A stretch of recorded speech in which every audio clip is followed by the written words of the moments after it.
Easter throwaway husband 1. I 28M found evidence my wife 27F was having an affair on Easter Sunday. The next day I confronted her with irrefutable evidence. I left and have not spoken to her, nor do I plan to. We are divorcing. But I feel like even that is a pointless gesture, as utterly destroyed as I am. My wife and I had what I thought was the perfect relationship. We were best friends and seemed to benefit each other in a multitude of ways. We grew up together and dated our last 2 years of high school all the way through college. Physically, we were each other's first everything of a S-Timul nature. We attended the same university in different fields of study and married 2 years after graduation.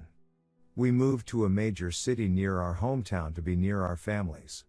I got a job as an engineer making a very decent salary with benefits. She got a job teaching at a high-profile private school which she loved. Together we made great money, so we always spent so much time together. We traveled. We dined out frequently and every night felt like a date night. Even among a group of friends there was always the two of us together.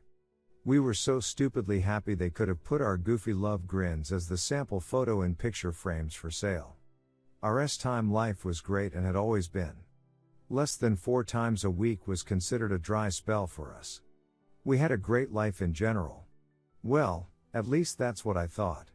I thought we have had a great life together, but I've come to realize all of that was a lie. We were planning to try and have children soon. This totally blindsided me. I cannot stop crying. I wanted to be a father someday, now that's an impossibility. Easter morning at the break of dawn, we were supposed to help at our church hiding Easter eggs on the property for kids to find later. We got up and threw on some clothes without showering before driving to the church together.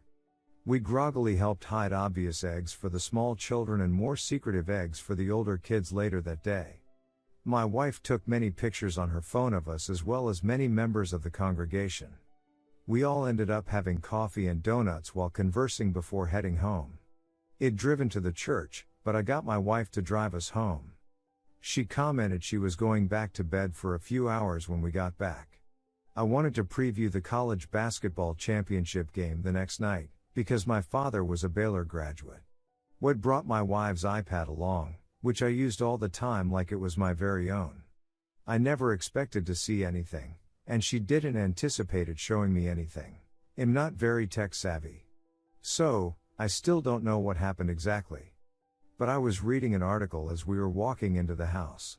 In the lower right corner, an icon appeared that said something about photos, then picture after picture appeared one atop the other. I don't know if my wife's phone was syncing to the iPad or our Wi-Fi. Again, I'm at a loss.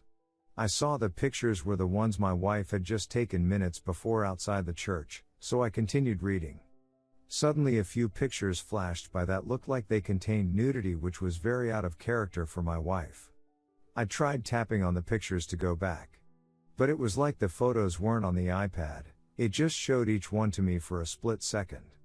I opened the photo file on the iPad, but nothing remotely pornographic was stored on the iPad that I could find. I realized none of the photos taken at the church were on the iPad, yet had seen them flash by. My wife went into the kitchen and got a bottle of water to take with her as she headed back to bed.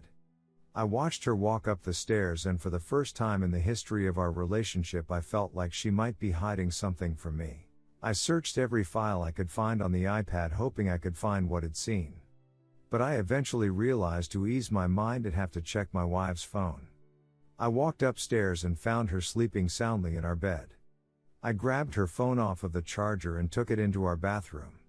We'd never had an open or closed phone policy. We just used each other's devices at will with nothing to hide. So, discovering her passcode had been changed made my heart nearly stop. I tried it again and again at different speeds. No doubt, it had been changed. My eyes welled up with tears just knowing my wife was probably hiding something from me. It was a sign that there was something unknown to me that I truly needed to know. I walked back in the bedroom and placed her phone back in the charger. Part of me wanted to believe I was crazy or that I just thought I saw something risque, but my mind was playing tricks on me. I had actually imagined discovering what I saw was nothing carnal and laughing about what I thought it actually was. But the passcode got me. I tried acting as normally as possible. She knew me better than anyone, so keeping all emotions welled up while at the same time being sneaky was difficult. But late that afternoon when she was in the kitchen, I heard her text alert. I popped around the corner just in time to see her enter a brand new code. So, I knew I wasn't losing my mind completely. Later that night after she'd gone to bed, I again took her phone into the bathroom. I entered the new code and opened her photos file. To my surprise, nothing close to a photo containing nudity was anywhere to be found. I even found the photos she'd taken at the church that morning. Nothing pornographic was among them. I was just about to close the app when I decided to look for deleted photos. To my surprise, I found 2 photos of my wife nude and partially nude, along with a naked shot of some guy other than me. I quickly sent all 3 pics to my own phone, then deleted that text as well as the photos. I placed my wife's phone back in the holder, walked to the downstairs restroom to make less noise and vomited like I'd been given ipecac. I'd never seen either picture of my wife before. She didn't do that sort of thing, and I didn't really desire it. I could always have her to myself soon enough given the next opportunity, and I already knew how beautiful she was naked. We just felt like photos like that could always come back to haunt people. She and I were too united as one, we had no need to share our intimacy with the world. Or so I thought. I sure didn't know who the guy was in the picture. I looked at it and felt anger even having no idea who he was or if my wife knew him in any way. After I stopped hurling my guts up, I laid in the floor and cried like a little child. I had never cried harder in my life, but I just knew something was wrong, I could feel it. I got a few hours of sleep next to my wife before I had to get up to go to work. Every project I was working on got put on hold as I researched how to recover texts from a phone. As it turns out, since the plan we had was in my name through my employer, I could access every message and pic sent via text. Long story short, I recovered raunchy messages, selfies, and yes, even pics and video together, all there. I could say I went and vomited again, but it was dry heaving. I'd gotten rid of the last thing I could throw up at 2 a.m. I went down to my car and cried so hard I thought my eyes would bleed. I couldn't imagine the nightmare I was living was real. But I knew instantly everything with my wife, my best friend, was over, and every dream I had was gone. I yelled primal screams of rage. I was thankful she wasn't there at my moment of discovery. I didn't know what I was capable of, and I didn't want her to see me like that. I couldn't think what to do, where to go, who to call. I was just in shock, and the person I would have turned to at a time like that was the very person who had destroyed me. I stopped crying and just sat there in a complete daze, unsure what to do, but certain I didn't want to do anything. I knew what had started off as an unproductive morning was certain to be an unproductive day. I went back inside, met with each team member on the company project we were doing, then left work. I didn't even want to look at my wife, so I certainly wasn't going to go by her school to confront her. I just drove around for hours in shock. I went from tears to rage and back again. The evidence was overwhelming and undeniable. I thought of emailing her and both our families all the information I'd found and then driving my car off a ravine. I truly didn't want to continue living, and I certainly didn't want to deal with the confrontation to end our marriage once and for all. My wife usually got home a few hours from work before I did.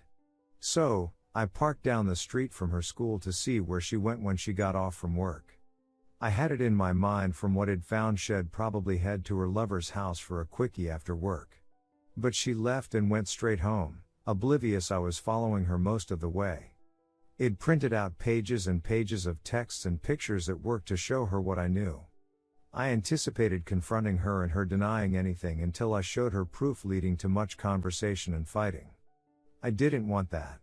I didn't want to ever lay eyes on her again, talk to her, or be in her presence ever again. Those pictures in particular ended all love I ever had for her in an instant. In fact, in the course of a day I went from loving her more than I knew it possible for a human to love to hating her with every fiber of my being. How she could do to me what she did was mind-boggling. We were done the second she cheated. I was just the last to get the memo. My mind was all over the place. I just wanted to go into the house, pack a bag and leave without seeing her or saying a word if possible. When I walked in the front door, she was sitting on the couch, texting. She may have been texting her mom, her sister, most anyone, but I knew she wasn't texting me. And that day I'd learned the odds were high she was busy doing more things that could cause me more pain. She smiled and noted that I was home from work early. I didn't say a word to her. I just walked down the hall into our bedroom. I got a suitcase out of the closet and began packing clothes for the work week for my stay in a hotel room. She came into the bedroom, saw me packing and asked if I had to go on a sudden business trip. I stopped what I was doing, looked directly at her with a stare of absolute loathing, then continued packing. She walked up to me, asked me what was wrong and placed her hand on my back. I recoiled from her touch like it just had some dead animal carcass filled with maggots touch me. I turned and yelled at her loudly to never touch me again before pushing her away. When she tried to ask what was wrong, I called her a disease-filled W that deserved to have a fiery hot poker inserted into her privates to keep her from procreating. She had the audacity to look shocked and hurt. That's when I pulled out the stack of papers I'd copied, threw them onto the bed, closed my suitcase and began to leave. She sat down to look at the papers. Before I got down the hall, I heard her scream no before breaking down in tears and running to catch me. I made it out the door to my car and threw my suitcase in the back. She managed to make it outside before I pulled off. I extended my middle finger in her direction as I drove away. My phone started going off like a casino slot machine, so I just turned it off. My plan was to completely ghost her and let whatever steps needed to be done for divorce taken care of by my lawyer. I didn't want to know how they met, why it happened and what exactly had occurred between them. She knew damn well infidelity was a deal breaker. Why she was even calling I had no idea but didn't care. I got a motel room about a mile from my job and checked in. I walked to an adjacent restaurant and at first downed some food I didn't want to eat. Back in the room I used the motel phone to call my mom and tell her where I was. She'd been worried as she'd been one of the first people my wife had called after I left. I asked my mom if she'd been told why I left, and she admitted she hadn't. I told her what I'd found, explained we would be divorcing, and I'd be looking for a job in another state, so I never had to run into my STBXW or any of her family again. I asked her to keep what she knew between her, my dad, and siblings. My mom cried. I mean, I wasn't there to see it, but it sounded like ugly crying and disbelief. But the realization my wife and her family were no longer any part of our lives hurt. I'm sure knowing she'd never hold a grandchild fathered by me hurt a lot too. But she knew how I was raised, so she also knew I was done. I was exhausted after the call with my mom. So, I cried myself to sleep only to be awakened by a knock at the door around midnight. I got up and looked out the peephole to see my STBXW anxiously waiting for me to open the door. I couldn't grasp how she'd found me, much the less figured out what room I was in. But I did not want to see her or hear her voice. After what she did to me, she lost any right to even look in my general direction. So again, I used the motel phone. But instead of calling my mom, I called the local police. I stayed on the line explaining the situation as they sent 2 officers. I watched as the police removed my STBXW from in front of the door and led her over to the squad car. Then one officer knocked on the door and I let him into the room. He assured me they wouldn't let my wife in and asked how I wanted them to proceed. I explained I wanted her to leave me alone and I wanted absolutely no contact with her ever again. He and I filled out all the necessary paperwork for a restraining order. He made sure the row was what I wanted since it would limit me from being able to go back to my house on my own to get things without police escort. I told him I never wanted to enter that house again. I was done with her and she could have it and the rest of our belongings. He got her to sign the row. I watched her and the cops drive away, then went back to bed for a few hours. I made it to work the next day. Everyone asked how I was feeling since they all thought I left due to being ill. I told them I still felt a bit under the weather and told them I'd be working in my office all day just in case what I had was contagious. I called my boss and asked him for a good time to meet in my office. 15 minutes later he was sitting across from me. I'm sure he was there to get an update on the project my team was working on. When I explained the previous day had discovered my wife had been cheating, he seemed almost as shocked as I was. I didn't begin to mention he'd soon be looking for another job out of state. But I did convey there was no chance of reconciliation, and as far as I was concerned my wife was dead to me. It was all I could do to maintain composure and not cry. But I explained to my boss that I planned to dive into my work to distract me from my personal life. I explained at that moment I need the actual work far more than I needed the paycheck which came with it. He assured me I could work as much as I wanted and even crash in my office when needed. I thanked him for his kindness before asking him to keep everything between us until word leaked out. After work that day I went by my parents' house for dinner. They had all my siblings and their spouses over as well.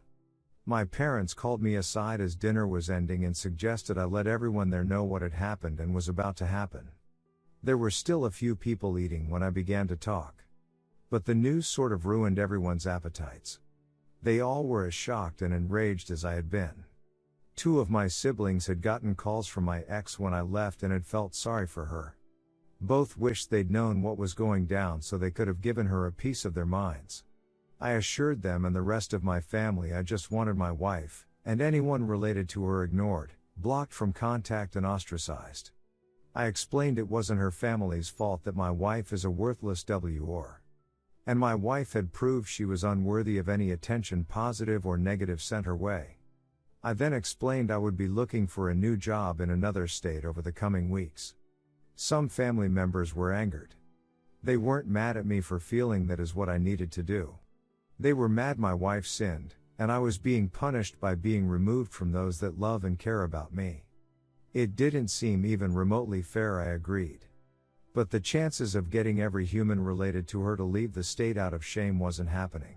The next day I met with my lawyer for the first time. We live in an at-fault state, so the stack of papers proving infidelity was a welcome sight to her.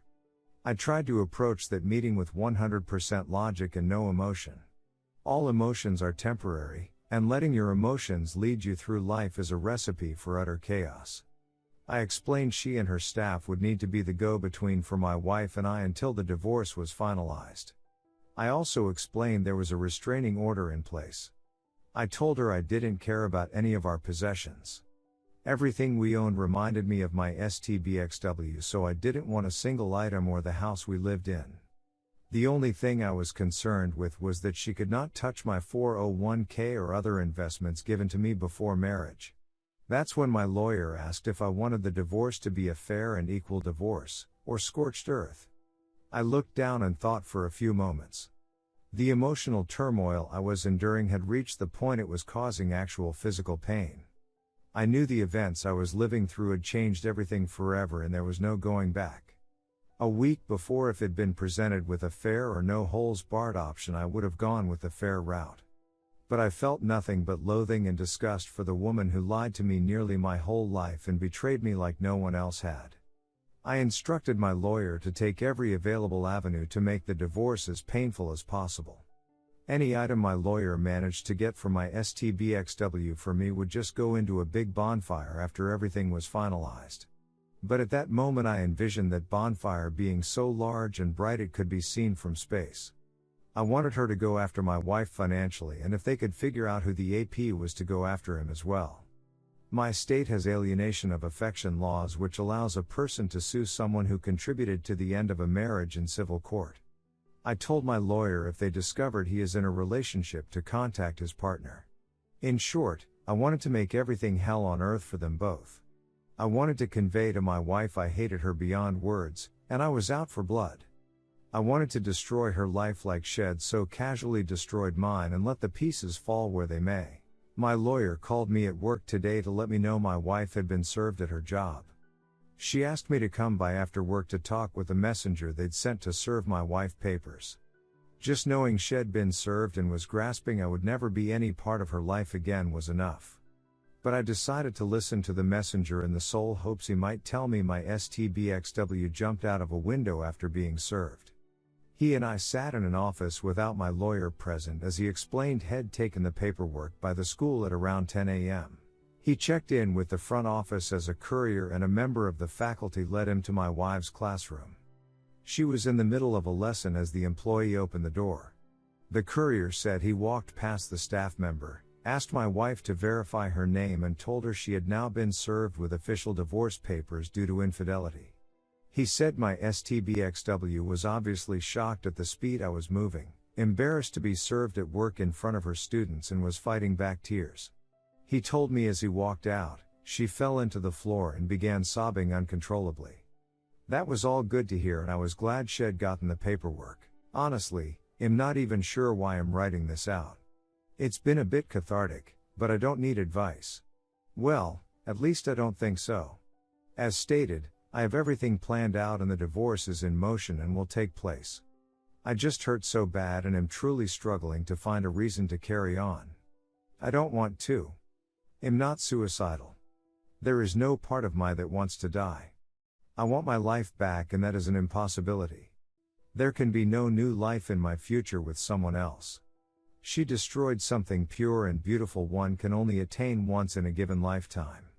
And despite her tears, she didn't even care. She took what we had and turned it to ashes with her infidelity. I'm struggling to envision my life totally alone until the day I die, and I don't want to go on. I hate myself for ever giving her a minute of my time, much the less years of my life. I feel like my entire life has been and will be a wasted life. Sure, I have a career and the capacity to move on. But doing it alone the rest of my days is just overwhelming me. I suppose I need to explain why I said I will never be a father and will be alone from here on out. But I was raised a certain way with a certain mindset. My wife was raised this way as well. It's one of the reasons we were so close. I guess in the end she didn't give a damn about her proper upbringing and decided to destroy us both in the process. I was raised to believe that humans were never meant to run around sowing oats and having meaningless tawdry time with random hookups. I believe the most ideal relationship a human can achieve in this life is one where the two have only known each other. I understand in these modern times that point of view sounds archaic to most, if not all. But two people discovering intimacy together, every act of intimacy is a beautiful thing. Nobody has to worry about past partners. Nobody has to worry about deceases and pregnancy. Nobody has to worry they aren't doing something as well as a previous partner they so had, because there were no other partners. You learn together. You grow together. Instead of living a life that would remove any possibility of STDs, unwanted pregnancy, paternity fraud, etc., our world has made ways to correct those mistakes instead of having to face the consequences of foolish people. Two become one, and nothing can come between them. Or that's what I was led to believe. That is the way romantic relationships were meant to be, but humanity has run away from that mindset. That's what my wife claimed to believe to me more times than I could count. I couldn't begin to tell how many times my wife claimed to be grateful we lived our lives the way we did. She said she cherished the fact that we could know each other in a way few people can anymore. I guess that was all bullshit lies. But it doesn't even matter anymore. Because of that mindset there can never be reconciliation. And there is no way I could ever view her as attractive after seeing what she was doing behind my back. 1,000 gallons of bleach and a pressure washer couldn't remove the diseased infidelity filth she subjected me to. I view her as defiled, diseased and dirty. A week ago, I could just think about my wife and get aroused. Now she could lay before me naked and ready, and my reaction would be to spit on her in disgust before again vomiting. And as I have known someone else, I can never have that bond with another human. I couldn't date a virgin even if I wanted to, because due to my relationship with my wife, I couldn't be what that hypothetical virgin deserves. I'm sure I will get some hate from various progressive readers who view S-time as something to do with random people for fun and list S-time as a hobby on their Facebook page. That's all fine and smurfy. Opinions differ, and I know my viewpoint is far from standard anymore. But one man and one woman is the way it has always been supposed to be. My wife turned out to be a lecherous Jezebel CM dumpster, so that's my loss and my own stupidity for choosing so poorly. I just don't think it's fair that I didn't commit the sin but am the one who has to endure the hell of life the rest of my days totally alone. Edit, those private messaging me with harsh messages about the words one man and one woman being homophobic, it was not meant that way. I meant it to mean two people, and regardless of gender, I do feel like two people in one lifelong bond is best. And I'm standing by that. But I'm not editing it after the fact now that it's been posted. So save your time messaging me trying to claim I am anti-gay. What any two people do in the privacy of their own company is their business and certainly none of mine. I cannot stress enough I don't care about anyone's time life. Straight, gay, whatever. I don't care. It's a major reason I don't want to know any more specifics about my wife's affair. Edit 2, Luke 16:18. Anyone who divorces his wife and marries another woman commits adultery, and the man who marries a divorced woman commits adultery. Edit 3. Final edit. I've been doing a good job focusing solely on work the last few days. I'd made massive amounts of progress on the company project since all my time had been spent in my office. It seems stupid to pay for a motel bed when my office has a comfortable couch. I woke up this morning with every intention of getting further ahead on the project as well as begin my job search in other states. But when I sat down in my desk chair and saw the date on my computer, I had a realization that brought me to tears. Now I'm done. This is my wife's birthday. Obviously I had zero plans to send her any well wishes. But it made me consider something I hadn't. That date will always belong to her, at least in my mind. It was bad enough thinking about upcoming holidays making me flash back to happier times when I had someone. I think I could always ignore those days and just work. But today's date will always bring her to mind. No matter what I do or where I go, I cannot get away from that. Moving away and avoiding her doesn't really remove her from my life, because she was my life. I want to erase every memory of her in my mind. I want to forget I ever knew her. What were cherished memories just 1 week ago are now nothing but bitter memories of lies and deception. I can't endure that. I just can't. It's amazing how quickly life can just flip the script on you and destroy your entire world overnight. Obviously, from the comments I got, many loathe me, my views, my beliefs. I'm actually fine with that. I'm honestly not usually one to use language and terms I used in my post. I just felt her actions said much harsher things to me than any words I could say to my wife ever could. But when things end, they end, much like life. Sure, I could seek out help to try and convince myself this all hasn't been as bad as it seemed. But my grandpa taught me not to blow smoke up anyone's ass, especially my own. So it's done and so am I. This obviously isn't the time or manner I envisioned it ending. But sometimes this life can be too cruel to continue. God bless you each and every one. May you know peace in this life. I would not wish love upon anyone. Even my worst enemy.